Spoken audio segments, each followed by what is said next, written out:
आज के इस संयुक्त मोर्चा के सम्मेलन में मंच पर उपस्थित हमारे विधायी अध्यक्ष डॉक्टर सुकांत मजूमदार जी, हमारे राष्ट्रीय मंत्री अनुपम हाजरा जी, हमारे प्रदेश के सह प्रभारी अमित मालविया जी, हमारी बहन राष्ट्रीय मंत्री और यहाँ की सह प्रभारी बहन आशा लता जी, हमारे पूर्व में अध्यक्ष रहे श्री दिलीप घोष जी, सुभाष सरकार जी, भारत सरकार में मंत्री अमिताभ चक्रवर्ती जी, हमारे संगठन मंत्री राहुल सिन्हा जी, हमारे प्रदेश के पूर्व अध्यक्ष और युवा मोर्चा के प्रदेश के अध्यक्ष डॉक्टर इंद्रनील खान जी, फल्गुनी पात्रा जी, महिला मोर्चा की अध्यक्षा डॉक्टर सुजीत दास जी, एसपी मोर्चा के अध्यक्ष चार्ल्स मंडी जी, महादेव सरकार जी, किसान मोर्चा के अध्यक्ष चार्ल्स मंडी जी, माइनॉरिटी मोर्चा के अध्यक्ष अजीत दास जी, ओबीसी मोर्चा के अध्यक्ष और जोयल मुर्मू जी, हमारे एसपी मोर्चा के अध्यक्ष। आज मुझे इस संयुक्त मोर्चा के इस सम्मेलन में आने का सौभाग्य प्राप्त हुआ और जो मैं यहाँ उपस्थिति देख रहा हूँ और उपस्थिति के साथ साथ जो जोश देख रहा हूँ वह मुझे विश्वास दिला रहा है कि आपने बंगाल में बदलाव लाने का निर्णय कर लिया है। जो तालियों में गड़गड़ाहट में देखता हूं वो बताता है कि आपने संकल्प ले लिया है कि पार्टी को यशस्वी बनाएंगे और बंगाल में कमल खिलाएंगे।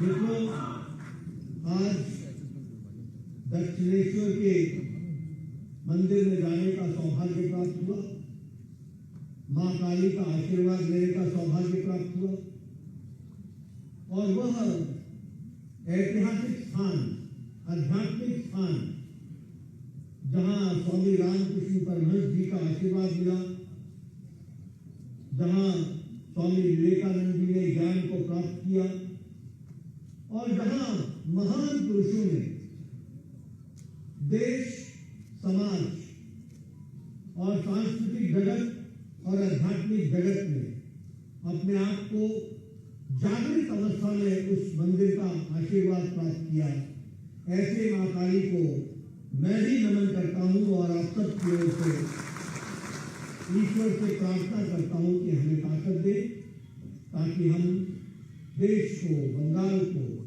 मोदी जी के नेतृत्व में आगे बढ़ाकर एक विकसित भारत की ओर ले चले।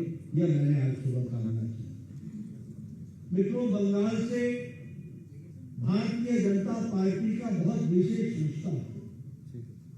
हमारी विचारधारा का बंगाल से बहुत बड़ा रिश्ता है और जब मैं ये कहता हूं तो यह भी मैं कहता हूं कि हमारे प्रथम अध्यक्ष और संस्थापक अध्यक्ष डॉक्टर श्यामा प्रसाद मुखर्जी यही बंगाल की धरती से निकल करके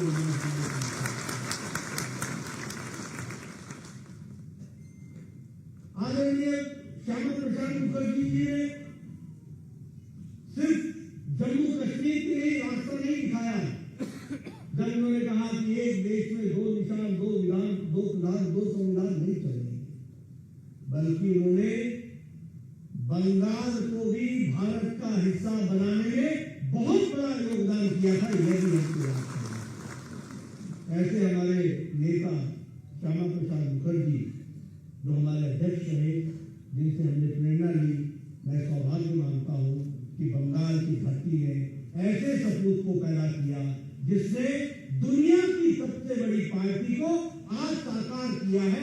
ये भी हमको ध्यान रखना। जब हम वेस्ट बंगाल की बात करते हैं, और मैंने कल भी कहा था अपने वक्तव्य में, बंगाल अध्यात्म का प्रदेश रहा, सामाजिक परिवर्तन लाने वाला प्रदेश रहा, राजनीतिक दृष्टि से परिवर्तन लाने वाला प्रदेश रहा, अध्यात्म के जगत में, सामाजिक जगत में, कला के जगत में, लिटरेचर के जगत में अनेक महापुरुषों का बंगाल की धरती का आशीर्वाद मिला और उन्होंने देश का नेतृत्व किया।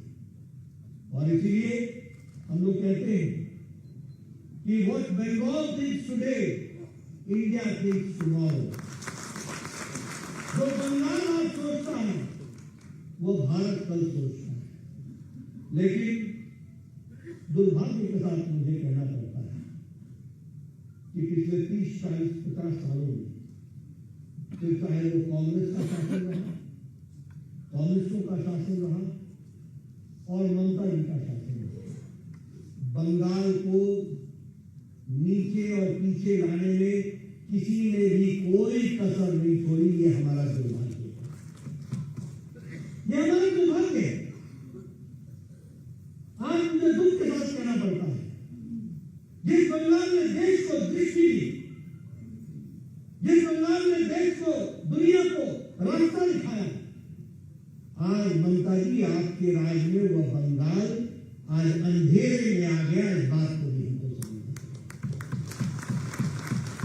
ये जानना चाहिए कि किस तरीके से आज बंगाल और बंगाल की राजनीति बंगाल के लोगों को किस तरीके से मुसीबत में डाल रही है, यह भी हमको समझना चाहिए। और मुझे यह कहते हुए खुशी होती है कि यहाँ जो बैठे हुए लोग हैं, बंगाल की जनता को अगर आशा है तो आपसे ही आशा है जो बंगाल को चिंता है। आजादी के बाद बंगाल और देश को किस चीज ने ग्रसित किया? भ्रष्टाचार ने धूल की तरह भारत को खोखला,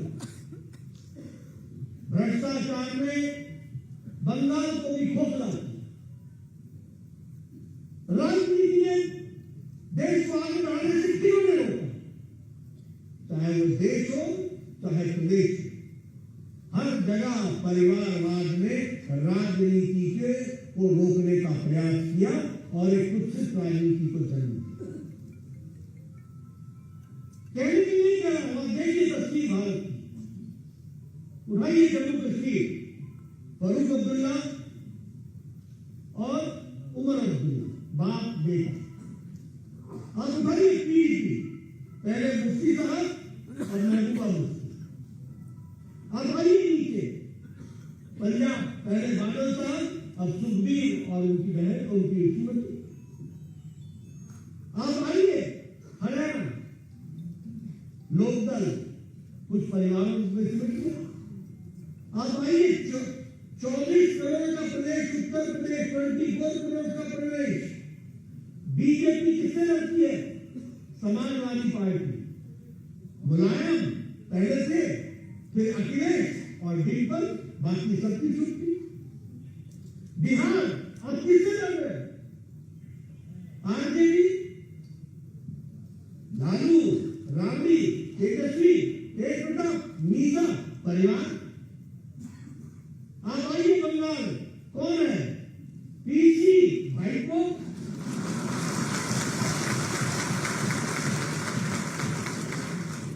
आप उधरिए उड़ीसा, नवीन बाबू, आप चले जाइए आंध्र प्रदेश, वाईएसआरसीपी,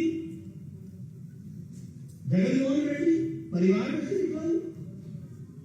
आप चले आइए तेलंगाना, चंद्रशेखर राव, बेटी कविता, दामाद, बेटा, पोता, बाकी सब ठीक।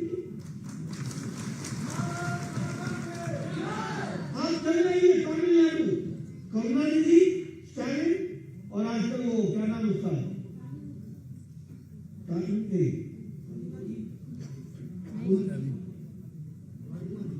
उनका बेटा नाम भी है, लेकिन परिवार की बात आप आइए, शिवसेना उद्धव और बेटा, आप आइए एनसीपी पवार साहब और बेटी, बाकी सारी पार्टी निकलती। ये परिवारवाद ने ही राजनीति को भूल की तरह खा दिया है और प्रजातंत्र के लिए चैलेंज बन गया। तीसरी बात तुष्टीकरण, vote bank politics. Vote bank की पॉलिटिक्स के लिए हर तरीके का ये प्रकार बंटवारा करो, बंटवारा करो, बंटवारा करो। और इसीलिए अगर महात्मा गांधी जी ने क्विट इंडिया मूवमेंट 9 अगस्त को कहा था, तो हमारे प्रधानमंत्री मोदी जी ने 2023 के 9 अगस्त को कहा है, परिवारवाद क्विट इंडिया, भ्रष्टाचार क्विट इंडिया, तुष्टीकरण क्विट इंडिया। बोलिए करेंगे ना? भ्रष्टाचार, भ्रष्टाचार, परिवारवाद, परिवारवाद, तुष्टीकरण, तुष्टीकरण। ये भारत के प्रजातंत्र का मूल मंत्र है। हमको समझना, ये भूल की तरह खाना है, इससे हमको निकलना पड़ेगा। और इसीलिए मैं आप सब लोगों से गुजारिश करने आया हूं कि आगे का जो मूवमेंट चलने वाला है, उस मूवमेंट में जिसको 9 अगस्त 2023 को हम लोगों ने प्रारंभ किया है, उसको आगे बढ़ाने का काम हमको आगे बढ़ाना पड़ेगा और इस क्विट इंडिया मूवमेंट को आगे हमको ले जाना पड़ेगा। मैं जब क्विट इंडिया की बात करता हूं और उसमें सारी बातें कहता हूं, तो मैं आपके साथ आपको आगे के कार्यक्रम के बारे में बताना चाहता हूं। आपको मालूम है ना 14 अगस्त हम लोग कैसे मना रहे हैं? विभाजन विभीषिका दिवस। आपको कलकत्ता के लोगों को याद है ना 14 अगस्त 1947? आपने देखा है ना, याद है ना, आपने अपने बुजुर्गों से सुना है ना क्या क्या हुआ था? वो नरसंहार याद है ना? हमें उस दिन आजादी दूसरे दिन मिली, लेकिन आजादी ऐसी मिली जिसमें मां भारती के दोनों बाजू कटे। विभाजन हमने, और इसीलिए 14 अगस्त को भूल नहीं सकते। इसे विभाजन विभीषिका दिवस के रूप में हमको मनाना, याद रखना है, उन लोगों से मिलना है जिन लोगों ने 1947 का दृश्य अपनी आंखों से देखा है। उन लोगों को याद करना है जिन्होंने किस मुसीबत से वो ढाका से निकल करके आए थे, किन मुसीबतों से आकर के उन्होंने फिर से अपने आप का जीवन यहाँ शुरू किया।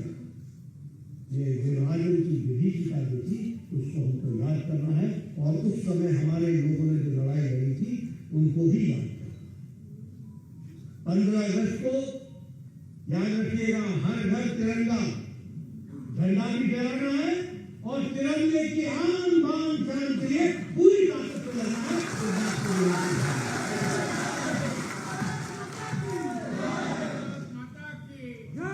और उसके साथ साथ आपने सुना होगा हमारा कार्यक्रम मेरी माटी मेरा देश। इस कार्यक्रम को भी हमको हर गांव, हर घर, देखिए 15 अगस्त 1947 को, 15 अगस्त 2023 को अमृत वर्ष काल की समाप्ति होगी, लेकिन अमृत काल का प्रारंभ होगा। और अमृत काल का प्रारंभ क्या है? कि हम 2047 में भारत को विकसित राष्ट्र बनाएंगे, अपने गौरव को याद रखेंगे, एक होकर के चलेंगे, अपने गौरव जो हमारे प्राप्त है उसको हम हमेशा गौरवान्वित रूप से आगे बढ़ाएंगे, एक होकर के चलेंगे और अपनी जिम्मेदारियों को निभाएंगे। ये 5 प्रण को लेकर के हमको चलना। इसलिए 5 प्रण के प्रति हमें समर्पित भाव से आगे बढ़ना। इस 5 प्रण के प्रति मेरी माटी मेरा देश, इस कार्यक्रम को हमको आगे बढ़ाना है। हर घर से चुटकी भर मिट्टी लेनी है, हर घर से जहां मिट्टी ना हो वहां चावल लेना है, एकत्र करना है, कलश बनाना है। हर पंचायत में जिन लोगों ने स्वतंत्रता सेनानी के रूप में देश की सेवा की, जिन लोगों ने सरहदों पर शहीद हुए, जो लोग पैरामिलिट्री फोर्सेस में देश की सेवा करते हुए शहीद हुए, जो पुलिस के पोस्ट जो देश की सेवा करते हुए शहीद उनको याद करना है, उनके परिवारों को सम्मान देना है और उसके साथ साथ उनके नाम की पट्टिका गांव में लगानी है और गांव के साथ उनको जोड़ना है। इस बात को हमको ध्यान रखना है। हर गांव में ये कार्यक्रम होगा। ये भारत सरकार का कार्यक्रम है। आदरणीय मोदी जी इस कार्यक्रम को रखा है। बोलिए आप लोग करेंगे ना? अपने अपने गांव में करेंगे ना? और हर गांव में अमृत सरोवर के बगल में 75 पेड़ लगाएं। 75 पेड़ पर्यावरण से अपने आप को जोड़ेंगे ना? और उसके साथ साथ यह कार्यक्रम हम हर पंचायत में करेंगे। यह कार्यक्रम मिट्टी एकत्र करके मेरी माटी मेरा देश हर ब्लॉक में करेंगे, फिर हम जिला में करेंगे और फिर हम प्रदेश में करेंगे। और 7500 ब्लॉक है, 7,400 ब्लॉक है, 500 म्युनिसिपल कॉर्पोरेशन है। सभी जगह की मिट्टी 8,000 कलश में एकत्र करके कर्तव्य पथ दिल्ली में जाएंगे।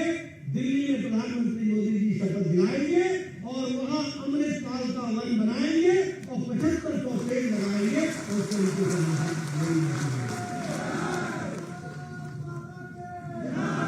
तो ये हम राष्ट्रभक्ति के साथ इस कार्यक्रम को करेंगे। मित्रों, मैं आप लोगों से एक बात और भी साझा करना चाहता हूं।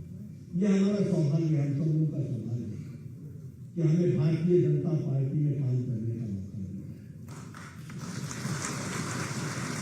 हमारा सौभाग्य इसलिए है कि आदरणीय प्रधानमंत्री मोदी जी ने जिस तरीके से देश का नेतृत्व किया, आज देश जो 2014 में और 2014 से पहले पॉलिसी पैरालिसिस से ग्रसित था, भ्रष्टाचारी देशों में नाम शामिल था। हमारी गिनती उन देशों में होती थी तो भ्रष्टाचारी देश होते थे। आज भारत मोदी जी के नेतृत्व में दुनिया में अपना स्थान बना करके खड़ा है। ये आज मोदी का भारत। आप बताइए, 9 सालों में हमारा भारत 10वीं नंबर की अर्थव्यवस्था से छलांग लगा के 5वीं नंबर की अर्थव्यवस्था बन गया कि नहीं बन गया? बन गया कि नहीं बन गया? ममता चाहे जितना नीचे खींचे, मोदी जी आगे ही जा रहे हैं। और मोदी जी ने कहा है 2024 के बाद तीसरी टर्म में भारत को 5वीं से तीसरी अर्थव्यवस्था बनाएंगे।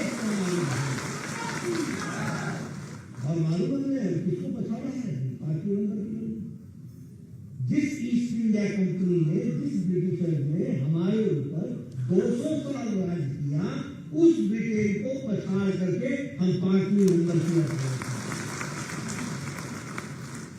आज भारत अगर हम देखें तो ऑटोमोबाइल इंडस्ट्री में आप सब लोग बचपन में सुनते होंगे डैटसन टोयोटा। जापानी गाड़ियों का नाम सुनते नहीं सुनते। आज भारत तीसरे नंबर का ऑटोमोबाइल मार्केट बन गया, तीसरे नंबर। और पछाड़ा किसको है? जापान।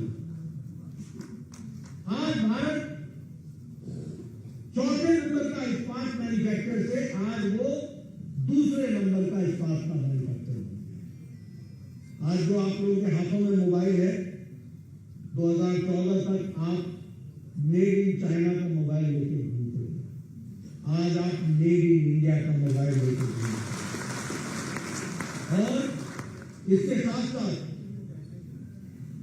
92% मोबाइल विदेश में बनता था, आज 97% मोबाइल भारत में बन रहा है और एप्पल भी अब भारत में बन रहा है। ये भी आर्थिक दृष्टि से S&P ग्लोबल ने जो रेटिंग दी है उसमें Bharat one of the fastest growing economy in Pacific Nations खड़ा हो गया है। ये भारत को मिला है। उसी तरीके से अंतर्राष्ट्रीय एजेंसी ने ब्राइट स्पॉट अगर किसी को माना है तो वो भारत को माना है। जहां अमेरिका की, ऑस्ट्रेलिया की, जापान की, यूरोप की आर्थिक जगत लड़खड़ा रहे हैं, वहां भारत स्टेबिलिटी के साथ खड़ा है। ये भी हमको समझना है। और इसीलिए मैं आप लोगों के साथ ये शेयर करते हुए बताना चाहता हूँ, आज दवाइयों में भारत फार्मा का एक्सपोर्ट जो है वो 138% बढ़ गया है। 138%, यानी हम दुनिया की फार्मेसी बन गए हैं और सबसे सस्ती और अच्छी दवा मिल रही है तो वो भारत में मिल रही है। और उसी तरीके से केमिकल एक्सपोर्ट में हम 106% की हमारा इजाफा है और इलेक्ट्रॉनिक गुड्स में हम 70,000 करोड़ रुपए का एक्सपोर्ट कर रहे हैं। तो ये हमारी दृष्टि से कार्य को आगे बढ़ाया है। मैं आपके साथ ये भी शेयर करना चाहता हूँ, कांग्रेस पार्टी ने गरीबी हटाओ, गरीबी हटाओ इंदिरा गांधी से शुरू किए थे, राजीव गांधी से होते थे, मनमोहन सिंह तक गरीबी हटाओ। इन लोगों की गरीबी हट गई, लेकिन देश की गरीबी नहीं। मैं ठीक बोल रहा हूं? नेताओं की गरीबी चली गई, लेकिन देश की गरीबी। आज आपको जानकर के खुशी होगी कि 13,50,00,000 लोग, 13.5 करोड़ लोग गरीबी की रेखा से ऊपर आ चुके हैं, बढ़ चुके हैं, मध्यम वर्ग में। 22% जो गरीबी थी वो अब 10% से कम आ गई और अति गरीबी 1% से भी कम रह गई, यानी लगभग समाप्त हो गई है। यह परिस्थिति आ चुकी है। ये भारत देश की परिस्थिति है जिसको हमको समझना चाहिए और इसीलिए हर तरीके से विकास की दृष्टि से एक नया काम, एक नया आयाम करने का प्रयास है। मैं यहाँ ये भी बताना चाहता हूँ कि प्रधानमंत्री मोदी जी ने सबका साथ, सबका विकास, सबका विश्वास, सबका प्रयास, कोई पराया नहीं, सब अपने इस नीति को लेकर के काम किया। और कहने के लिए कह रहा हूँ, आप बताइए यहाँ कल्याणी में all India institute of medical sciences बनाया गया कि बनाया गया? बनाया गया कि बनाया गया? आदरणीय मोदी जी के आशीर्वाद से नहीं स्वास्थ्य मंत्री था, बड़ी कोशिश हुई इस समय रोकने की, लेकिन यह कल्याणी में all India institute of medical sciences बन के रहा है। ये भी आपके यहाँ हम सब लोगों को 6 मेडिकल कॉलेज देने का मौका मिला। 6 मेडिकल कॉलेज, कभी सोचा था कि 9 साल में 6 मेडिकल कॉलेज मिले? आपको आरामबाग में मिला, तामलुक में मिला, बारासात में मिला, बुल्गारिया में मिला, जलपाईगुड़ी में मिला और झारग्राम में मिला। ये आपको 6 मेडिकल कॉलेज आपको दिए हैं। उसी तरीके से अमृत रेलवे स्टेशन में पश्चिम बंगाल के 37 रेलवे स्टेशन को बिल्कुल नया कर दिया जाएगा। इस तरीके से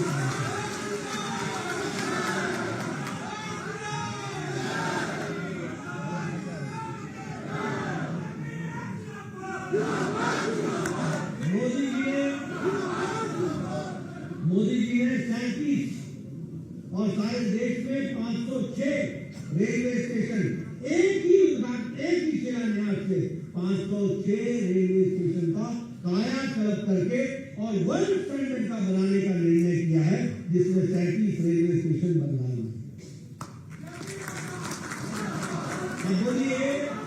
अब बोलिए मोदी जी बंगाल को आगे बढ़ाए और ममता जी ठीक हो गए, ठीक हो गए, हो ना।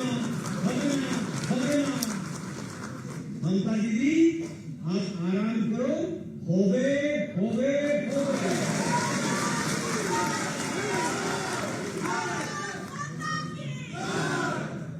7,800 करोड़ रुपए का शिलान्यास आदरणीय मोदी ने अभी रिसेंटली किया है। आप बताइए, सीवेज के लिए 2,250 करोड़ रुपए रखे गए। न्यू जलपाईगुड़ी के रेलवे स्टेशन के लिए 335 करोड़ रुपए खर्च हुए। 335 करोड़। आप सोचो जलपाईगुड़ी का रेलवे स्टेशन कैसा बनेगा, किस तरीके से बनेगा, और ये सब 2 साल के अंदर बन जाएगा। अगले टर्म में 2024 में मोदी जी के नेतृत्व में बदला हुआ रेलवे स्टेशन होगा और बदली कोशिश होगी और देश में वर्ल्ड क्लास इंफ्रास्ट्रक्चर रेलवे का होगा। ये हमको ध्यान रखना। उसी तरीके से doctor Shyama Prasad Mukherjee national institute of water and sanitation इस पर 100 करोड़ रुपए खर्च हो रहे हैं। 3 नेशनल हाईवे, 7,500 करोड़ रुपए के सिलीगुड़ी, वेस्ट मिदनापुर और रायगंज के लिए बन रहे हैं। ममता दीदी जल्दी नहीं देती, उसके बावजूद भी हम पूरी ताकत लगा करके काम कर रहे हैं। हाईवे बन रहे हैं कि नहीं बन रहे, काम चल रहा है कि नहीं चल रहा, और उसमें भी खर्च हो रहे हैं 7,500 करोड़ रुपए। और उसी तरीके से जल जीवन मिशन में 7,000 करोड़ रुपए बंगाल को जल जीवन मिशन में भी दिया जा रहा है। ये विकास का काम शुरू। उसी तरीके से शांतिपुरी, दानिशली और बालूशाली, यहाँ पर साड़ी के लिए जीआई टैग की व्यवस्था की गई है। यदि हमको ध्यान रखें मित्रों, ये सारी बातें आपको अपने अपने मोर्चों के माध्यम से लोगों को पहुंचाना है कि कैसे प्रधानमंत्री मोदी जी के नेतृत्व में देश में राजनीतिक लड़ाई लड़ते हुए देश के विकास के लिए क्या क्या काम हो रहा है और वेस्ट बंगाल के लिए क्या क्या काम हो रहा है, इसको आपको आगे रखना है। मित्रों, मैं यहाँ ये भी कहना चाहूंगा कि प्रधानमंत्री मोदी जी के नेतृत्व में और आप सब लोग, कोई किसान मोर्चा से संबंध रखता है, कोई युवा मोर्चा से संबंध रखता है, कोई एससी मोर्चा से संबंध रखता है, कोई एससी मोर्चा से संबंध रखता है, कोई ओबीसी मोर्चा से संबंध रखता है। सबका साथ, सबका विकास, सबका विश्वास, सबका प्रयास, इस मंत्र को लेकर के चले हैं तो हमारे प्रधानमंत्री चले हैं। इस बात को होना चाहिए।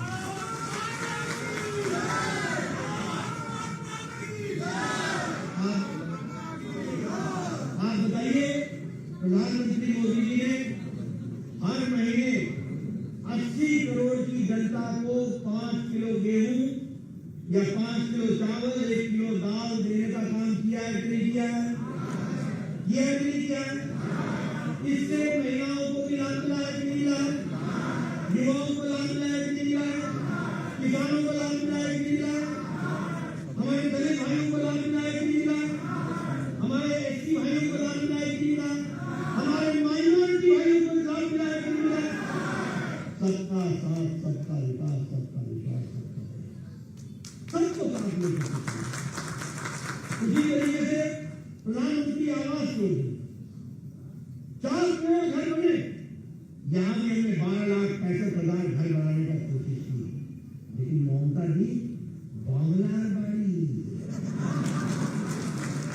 चोरी से नहीं जाते। प्रधानमंत्री आवास योजना क्या बना दिया? बांग्ला बाड़ी। और क्या बना वो? भ्रष्टाचार बाड़ी। आप बताओ, ये सर्टिफिकेट नहीं दिया, विषय उठाए नहीं उठाए, उठाए नहीं उठाए, बोलते मैं धरना दूंगी। अरे नहीं, धरना मत दो, जो पैसा खर्च किया उसका हिसाब दो, पैसा अपने आप दो। एक तो चोरी, ऊपर से सीएम,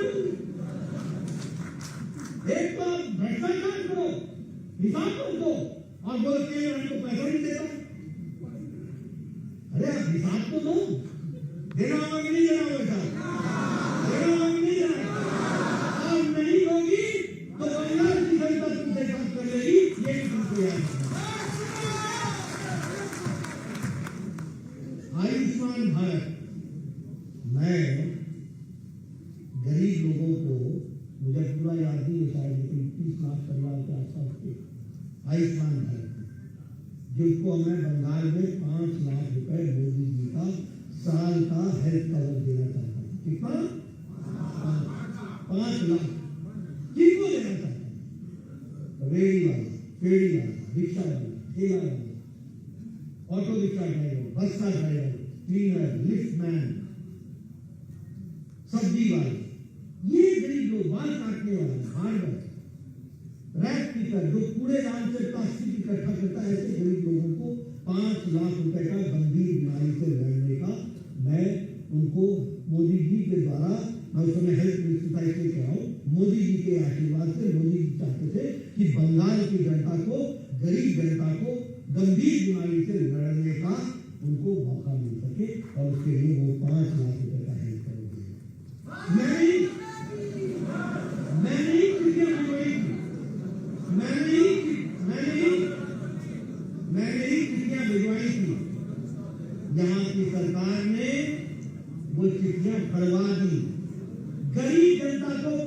लाख रुपए पहुंचने नहीं दिए। आज बंगाल का कोई भी मजदूर अगर मुंबई में काम करता है, अगर मद्रास में काम करता है, तो उसको कोई हेल्थ कवर नहीं मिलता। हमारी स्कीम ऐसी थी कि आप रहने वाले बंगाल के हो, लेकिन आपका ऑपरेशन मुंबई में होता है, तो मोदी जी का सीधे 5 लाख रुपए मुंबई के अस्पताल में पहुंच जाएगा, वो कलकत्ता जाएगा ही नहीं, उनको सीधे मिलेगा। लेकिन हमारी दीदी ऑर्गेना यही काम पकड़ा नहीं, उन्हें नहीं दिया। उसी तरीके से जल जीवन मिशन में 53 लाख लोगों को, वैसे तो 9 करोड़ लोगों को देश में जल पहुंचा है, 53 लाख लोगों को यहाँ पहुंचा है। आप उन लाभार्थियों से मिलिए, उन बहनों से मिलिए, उन माताओं से मिलिए जिनके घर में नलका लगा है, और उनसे पूछिए किस तरीके से काम करते हैं। स्वच्छ भारत मिशन में लगभग 74 लाख बहनों को इज्जत घर मिला है, शौचालय मिला है। कितना? 74 लाख। और वैसे देश में 11 करोड़। समझिए कैसा बंगाल होगा, किस तरीके का बंगाल होगा, जहां बहनें 74 लाख बहनें और उनके साथ उनके बच्चे अपने दैनिक जीवन के लिए गांव और खेतों में जाते हैं। कैसा बंगाल है ये? मोदी जी ने 74 लाख इज्जत घर देकर के महिलाओं को इज्जत दी है। इस बात को भी हमको समझना, किस तरीके से काम कर रहे हैं। मैं मोर्चे के लोगों को निवेदन करना चाहूंगा कि आपको अपने संगठन का विस्तार करना चाहिए। आप हमारे फ्रंटल ऑर्गेनाइजेशन का मतलब होता है कि आपकी ये जिम्मेवारी है कि नए लोगों को जोड़ना, युवाओं को जोड़ना, महिलाओं को जोड़ना, किसान भाइयों को जोड़ना, हमारे दलित भाइयों को जोड़ना, हमारे आदिवासी भाइयों को जोड़ना, हमारे माइनॉरिटी मोर्चा के लोगों को जोड़ना, उनको उनके सारे भ्रम को दूर करना, यह हमारी जिम्मेदारी है। और इसलिए मैं आप सबसे निवेदन करूंगा कि जो फ्रंटल ऑर्गेनाइजेशन होते हैं, उनकी विशेष जिम्मेवारी होती है जिसको उनको पूरा करना होता है, और उसके लिए आप पूरी ताकत लगाएं, क्योंकि पार्टी को बड़ा करने में सबसे बड़ा योगदान है तो वो मोर्चों का योगदान है। आपके कंधों पर इसकी बड़ी जिम्मेदारी है, जिसको आपको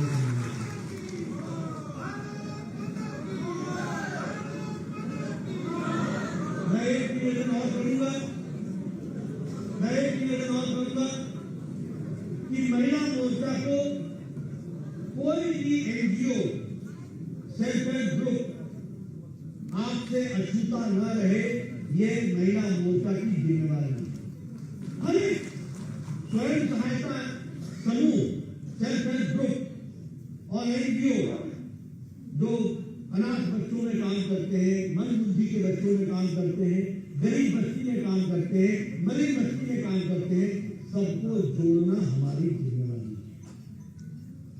उसी तरीके से युवा मोर्चा को मैं इंद्रनील जी से निवेदन करूंगा कि आप इस बात की चिंता कीजिए कि जितने भी स्पोर्ट्स ऑर्गेनाइजेशन, जितने भी यूथ ऑर्गेनाइजेशन, जितने भी क्लब, कोई ऐसा क्लब नहीं रहना चाहिए जिसके साथ भारतीय जनता युवा मोर्चा का संबंध है। उनको जोड़िए, नौजवानों को जोड़िए। जितने भी एसोसिएशन हैं, स्पोर्ट्स एसोसिएशन है, सबको अपने साथ जोड़ करके उसको आगे बढ़ाना है। और मैं एससी मोर्चा से निवेदन करूंगा कि आपके लिए ये जिम्मेवारी है कि आप बस्तियों में काम को आगे बढ़ाएं, और कोई बस्ती ऐसी नहीं होनी चाहिए जिसके साथ आपका संबंध नहीं है। और एससी मोर्चा से निवेदन करेंगे कि एससी मोर्चा इस बात की चिंता करे कि जितने भी हमारे ट्राइब हैं, जितने भी हमारे सब ट्राइब हैं, सब पर हमको काम करना है और उनको आगे बढ़ाना है। इस बात को भी हमको चिंता करनी चाहिए। मैं किसान मोर्चा से कहूंगा, आप किसानों के बीच में जाएं और बताएं किसान सम्मान निधि से कैसे फर्क पड़ा है।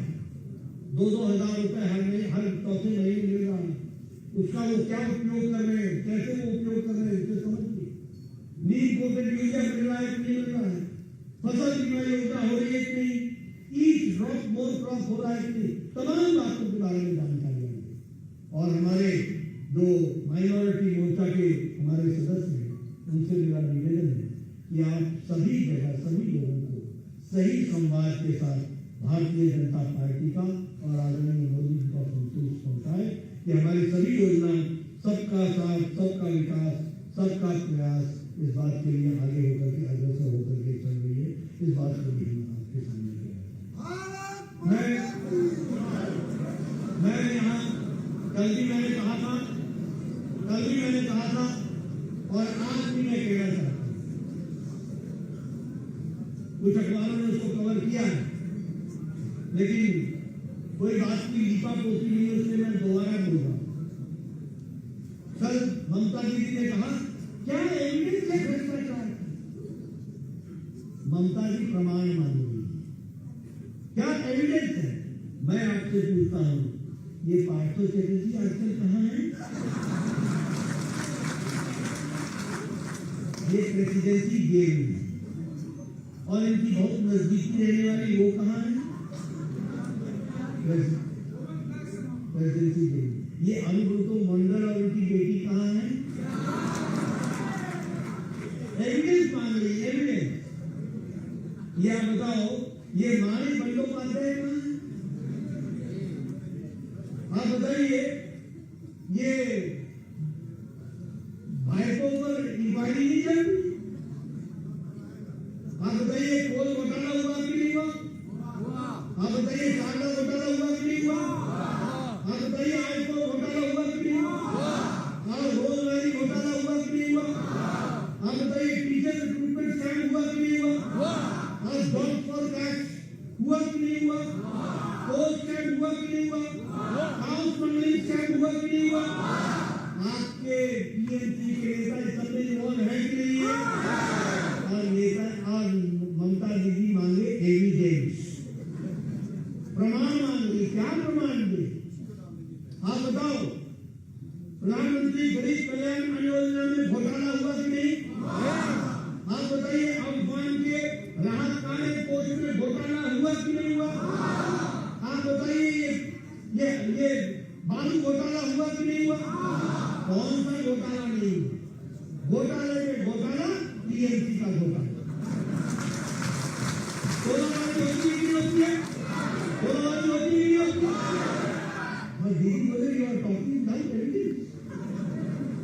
अब क्या प्रमाण है आपको? समय दूर नहीं है जब दीदी आपकी कैबिनेट की जेल में होगी।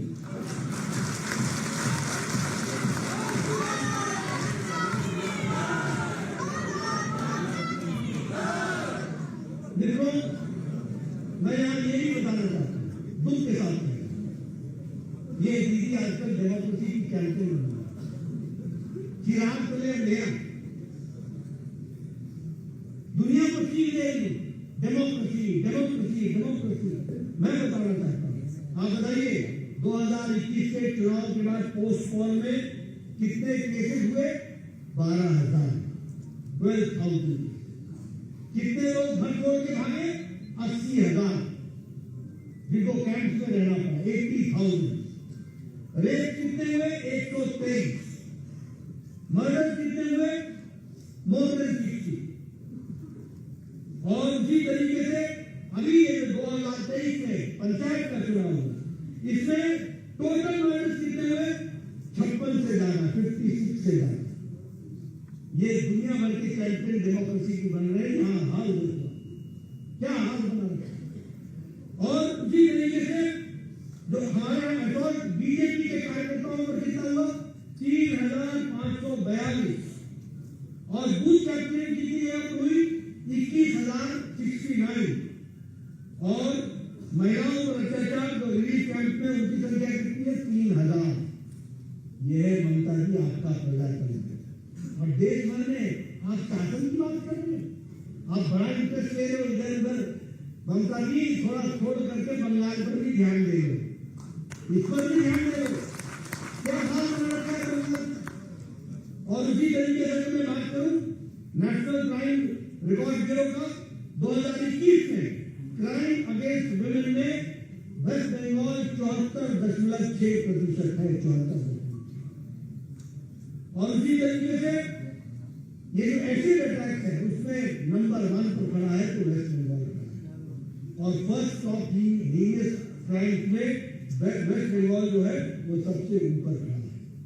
महिलाओं की इज्जत नहीं, महिला मुख्यमंत्री, महिला सुरक्षित नहीं, महिला मुख्यमंत्री, महिलाओं पर बलात्कार में आगे महिला मुख्यमंत्री, एसिड अटैक में महिलाओं पर महिला मुख्यमंत्री। क्या चल रहा है, क्या हो रहा है? बोलिए, बंगाल बंगाल कर रहे हैं कि नहीं कर रहे? ऐसे लोग पर रहेगा अधिकार है क्या? ऐसे लोग पर रहेगा अधिकार है क्या? और ममता दीदी, आपको एक बार और बता दूं, हर चुनाव में हमारी सीटें बढ़ी हैं और हर चुनाव में हमारा वोट बढ़ा है। हम आगे बढ़ेंगे, जितना दबाओगी उतना ऊपर उतर के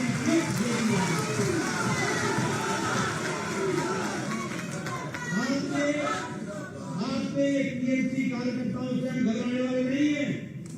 हम प्रजातांत्रिक तरीके से लड़ेंगे, निर्णायक मोड़ तक लड़ेंगे, सच्चाई की लड़ाई लड़ेंगे, सच्चाई की जीत होगी और आपका जो दौरा कार्य करने का तरीका है उसको पर्दाफाश करेंगे और आगे बढ़ेंगे। इस बात को बोलिए, मोर्चे के सभी लोग हम करेंगे ना, आगे बढ़ेंगे ना, प्रजातांत्रिक तरीके से करेंगे ना, प्रजातंत्र की रक्षा करेंगे ना, भ्रष्टाचार को क्विट इंडिया कराएंगे ना, परिवारवाद को क्विट इंडिया कराएंगे ना, तुष्टीकरण को क्विट इंडिया कराएंगे ना, भारत को विकसित राष्ट्र बनाएंगे ना और ऐसे नेताओं को घर बैठाएंगे ना।